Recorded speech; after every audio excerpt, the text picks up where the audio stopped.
뉴스 속 경제 이슈는 더 쉽고 깊게, 최신 고용 동향은 더 빠르게 전해드리는 고용 브리핑 365 시간입니다. 박상교 기자와 함께하겠습니다. 안녕하세요. 예, 안녕하십니까. 오늘 어떤 이슈 가져오셨나요? 주유할 때 놀라셨죠, 많이. 그쵸. 이렇게까지 올랐나 싶을 정도로 너무 놀랐어요. 맞습니다. 어떻게 이렇게 빨리 오르는지도 참 맞아요. 궁금하기도 하고. 지금 평균 2,000원이 넘었습니다. 전국 휘발유 값이요. 그 정도로 많이 뛰었습니다. 9년 5개월 만에 최고치 가격. 도대체 왜 이렇게 오른 걸까요? 언제 다시 떨어질까? 오늘 이슈픽에서 자세하게 알아보도록 하겠습니다. 네, 진짜 주유하러 들어갈 때마다 또 올랐어? 이렇게나 오른다고? 더 오른다고? 고급 휘발유인가? 그러니까요. 진짜 그런 오해를 생각이 들 한다니까요. 정도예요. 너무 왜 이렇게 비싸요. 빨리 오르는 거죠? 일주일 만에 벌써 150원이 올랐습니다. 아마 이 방송을 보고 계실 때 지금도 한 1원씩, 2원씩 오르고 있을 수도 있거든요. 맞아요. 전국 주유소 평균 휘발유 가격이 2,004.22원을 기록을 했는데요. 2,000원 넘긴 게 9년 5개월 만입니다.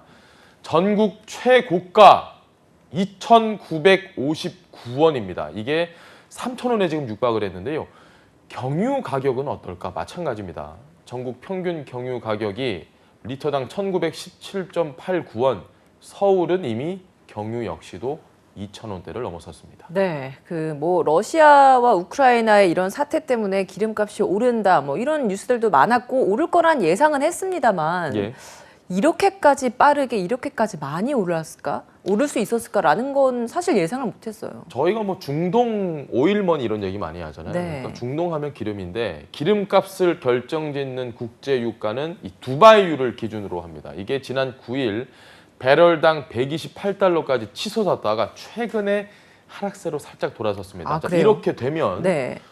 이제 하락세니까 가격이 떨어져야겠다라고 네네. 생각하는 게 맞는데 불안정한 국제 정세 그리고 코로나19 확산에 따른 봉쇄 정책까지 겹치면서 전문가들조차 지금 국제 유가가 앞으로 어떻게 변할지는 쉽게 예측할 수 없다 이런 이야기가 나오고 있습니다. 이렇게 당장 기름값이 뛰면 이 기름값에 직접적인 영향을 받는 화물차 운송업자들 같은 경우에는 굉장히 타격이 클 것 같은데요. 직접적인 타격이 바로 오겠죠. 예. 기름에 불이 붙었다 이런 말이 나올 정도로 가격이 그야말로 치솟다 보니까 생계를 위해서 기름 사용이 필수적인 사람들의 경우에는 일을 해도 내 손에 쥐는 게 없다 이런 볼멘 소리가 나올 수밖에 없는 상황입니다. 유류 가격에 민감한 화물 또 중장비 노동자뿐만 아니고 기름으로 난방을 쓰는 저소득 취약계층까지 그 한숨 소리가 갈수록 커지고 있습니다. 그러니까요. 그래서 정부도 유류세 인하 조치를 계속 연장하고 있는데 이번에 또 추가로 뭔가 인하 조치를 취한다는 거죠? 네, 원래 정부가 이 러시아 우크라이나 전쟁으로 인해서 유가 상승을 완화하기 위한 유류세 20% 인하 조치를 7월 말까지 3개월 동안 연장을 했습니다. 유류세를 인하하는 건 좋은데 이만큼 인하해서 되겠느냐? 그 인하 폭을 확대해야 한다는 목소리도 지금 굉장히 커지고 있는데요. 정부가 손 놓고 있는 건 아닙니다. 추가 방안을 또 검토를 하고 있다고 합니다. 하지만 최근에 국제 유가 흐름을 보면 글쎄요, 정부에서 이 유류세 인하를 들고 나오는 게 과연 얼마나 효과가 있을까? 그런 부분에서 좀 약간 의문이 든다라는 지적도 나오고 있습니다. 네. 그럼 대체 언제쯤 기름값이 좀 떨어지고 안정될까요? 내일입니다. 라고 말씀드리고 싶은데 아직까지 그런 소식은 좀 없는 것 같아요. 지금 산유국들의 증산 기대감이 커지면서 국제유가가 숨고르기에 일단은 좀 들어선 분위기입니다. 국제유가가 보통 시차가 있습니다. 한 2주에서 3주 정도 시차를 두고 국내에 반영이 되긴 하는데요. 글쎄요, 제가 이 얘기를 하면 화내시는 분들도 계실 텐데 국제유가 오르면 이상하게 다음날 바로 올라요. 바로 올라요. 기름값은. 예, 근데 내리면 한참 뒤에 떨어져요. 예, 참 이건 저희가 좀 그러니까요. 취재를 열심히 해봐야 될 것 같아요. 어쨌든 기름값이 떨어지는 데는 다소 시간이 필요하다라는 말씀 드립니다. 네, 돌이켜보면 꼭 이렇게 가격이 급등하는 틈을 타서 가짜 석유를 유통한 사건 종종 생기게 되거든요. 이번에는 좀 미리 단속에 나선다는 거죠? 참 화납니다. 다들 힘들어하는 이 틈을 타서 그러니까요. 사기치는 사기꾼들 보면 뛰는 기름값 위에 나는 사기꾼이 있다. 그래서 한국석유관리원은 유가 급등을 틈타서 이 불법 석유 유통이 있을 수 있다고 보고 특별 점검에 나섰습니다. 가짜 석유는 차량이나 기계 연료용으로 정상 석유 제품의 등유, 석유 화학 제품 등을 혼합해서 제조가 되는데요. 그런 만큼 이 가짜 석유를 사용할 경우에는 차량의 엔진이나 배기 계통의 주요 부품에 아주 치명적인 손상을 일으킬 수 있고요. 운전자 안전까지 위협을 할 수 있는 아주 중대한 범죄라고 보시면 됩니다. 반드시 주의하셔야 됩니다. 근데 문제는 당하고 난 뒤에야 차 상태 때문에 알게 되는 거잖아요. 예. 이걸 미리 좀 피할 방법은 없나요? 싼 게 비지떡이다. 여기 왜 리터당 1,300원? 그러면 들어가지 마시고요. 이유가 있습니다.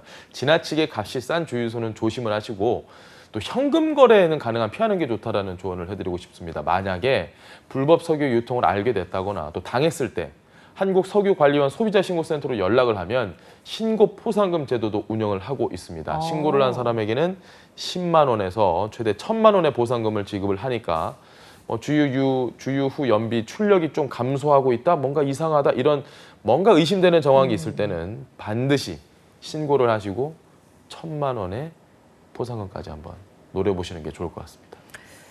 자, 한컷 이슈도 살펴보겠습니다. 어떤 소식 준비하셨나요? 자존감이라는 말 많이 들어보셨을 네. 겁니다. 자존감 높으신 편인가요? 그렇게 높지는 않은 것 같아요. 자존감 높으신 편인 것 같아요. 맞나요? 저는 자존감이 하늘을 찌르는 것 같습니다. 그런 것 같아요. 본인도 자존감 높으신 걸로 보이는데요. 저는 10점 만점 점수를 따지자면 12점? 아니에요. 한 5점, 한 6점 왔다 갔다 하는 것 같아요. 평균이 한 2점이니까 그 정도면 굉장히 높은 점수십니다. 아주 좋으신 제스처를 그래요? 취해주시고 계십니다.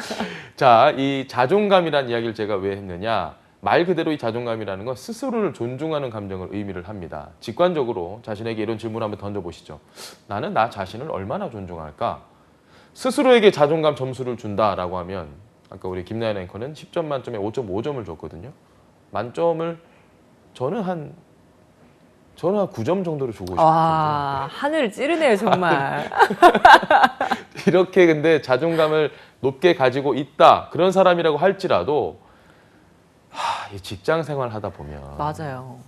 자존감 떨어질 때 많습니다. 자존감이 솔직히 좀 낮아지는 게 이 회사 생활의 영향도 좀 커요. 예. 직장인들은 과연 스스로에게 이 자존감에 대한 점수 몇 점이나 줬을까요? 설문조사 결과가 나왔습니다. 스스로 네. 매긴 나의 자존감 점수 10점 만점에 평균 5.7점이었습니다. 저랑 비슷하네요. 제가 딱 평균치네요. 사실 한 2점 빼고 말씀하신 거 다 알고 있습니다. 아니에요. 5.7점이면 거의 평균이라고 그러니까요. 보시면 평균이면 좋은 거죠. 어.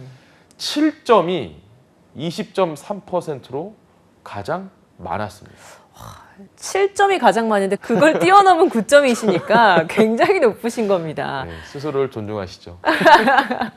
5.7점이 평균이라고 했으니까 저는 제가 자존감이 낮다라고 생각을 했고 그래서 한 5점에서 6점 정도라고 생각을 했는데 이게 평균치라고 하니까 생각보다 평균이 꽤 낮네요. 그렇죠. 조금 낮다고 볼 수 있습니다. 자존감이 중요하다는 거 우리 모두가 다 알지만 정작 자신을 진정으로 존중해주는 그런 표현이나 또 생각 그리고 행동 이런 거 어떻게 하고 있나 생각을 해보면 글쎄요.